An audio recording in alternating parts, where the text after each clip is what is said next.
magandang araw mga kalingap. Ayan, nandito po kasama ko si Edna Condor. Suportahan po natin. Kato tayo. Ayan. God bless. Thank you po, Edna.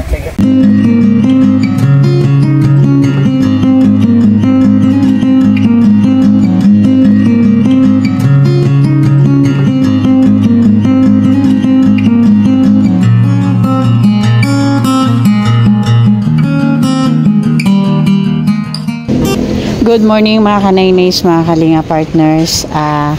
Andito na naman ako as usual, ganitong oras. Aalis na dito sa sa room na inuuwian ko. Punta na akong hospital. Patawid na ako mga kanaynays. Pang siyam na araw namin dito ngayon sa Tacloban, dito sa hospital. Nakakatuwa lang isipin mga kanaynays na isang tulog na lang matatapos na din yung paghihintay namin. Bukas na kasi yung operation ni Ana Jean.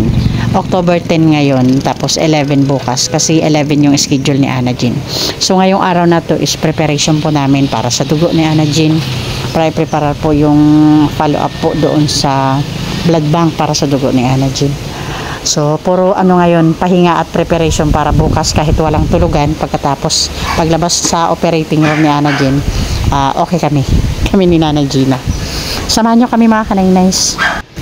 Kasi mga kanaynays, diba, paglabas ng pasyente galing operating room, kailangan talaga, lalo na kung bata, kailangan talaga 24 hours yan na monitoring sa pasyente, lalo na para hindi naman sa hindi naman sa pagdadasal ng hindi magandang mangyayari, pero dapat talaga nakabantay tayo para kung ano man yung nakikita nating unusual sa pasyente, makakatawag po tayo agad ng nurse. So yun, sabi ko kay Nanay Gina, kunting pahinga ngayon, kung may time matulog tayo para preparado tayo sa puyatan.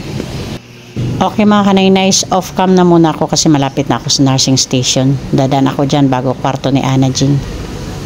Okay, andito na ako. Hello.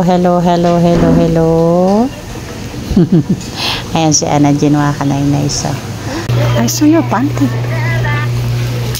Hello, morning. Morning.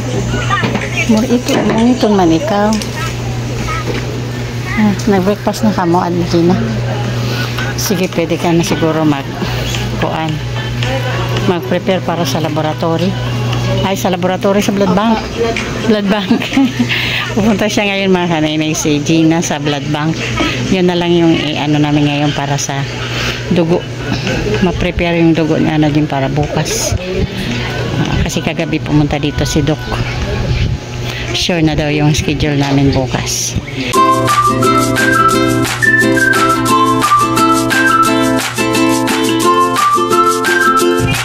Camera siya si Ana Jean.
Okay mga kanaynays, ipapakita ko pala sa inyo ngayon yung bukol ni Ana Jean sa puwitan kasi bukas tatanggalin na yan, kaya papakita ko sa inyo ngayon kung gaano nakalaki yung bukol ni Ana Jean at para makita din natin yung pagkakaiba pagkatapos ng operasyon.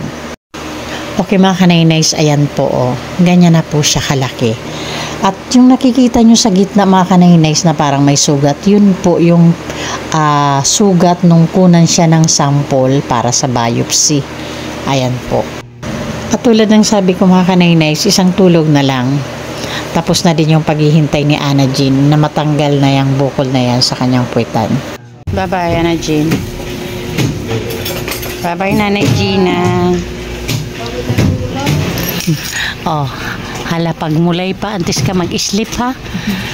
Ubusin mo kay bukas wala na. Mulay-mulay ha. Ha? Oo. Bukas okay na. Okay mga kanaynays, gusto ko muna mag-thank you sa ating mabutihing sponsors. Of course, Manay Terry Anderson, Ma'am Hawaii, Sis Bit Jones, Sis Claire Azan Malinica, Ma'am Beverly Prinzo, Sangkay Alit Lumagbas Bunyol, Ma'am Marcelina Fedorowicz, Sangkay Ima Vlogs, Ate Joveta Belleza Tejero, Miss Erin Biswilan, Sis Selena Barbosa, and Ma'am Hayats. Thank you so much po. And of course, pasupport din po Kuya Bal Santos Matubang, Ate Edna Vlogs, and Kalinga Prab para po sa patuloy na paglingap.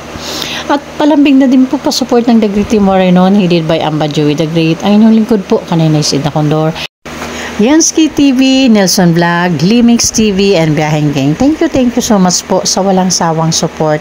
Sana po, samahan mo nyo po kami palagi sa aming mga misyon sa araw-araw. Thank you so much po. Nakalabas na ako ng hospital mga kanaynays. Papunta na po ako sa room kung saan ako natutulog. Mga kanaynays, biglang umulan. Grabe, wala pa naman akong payong.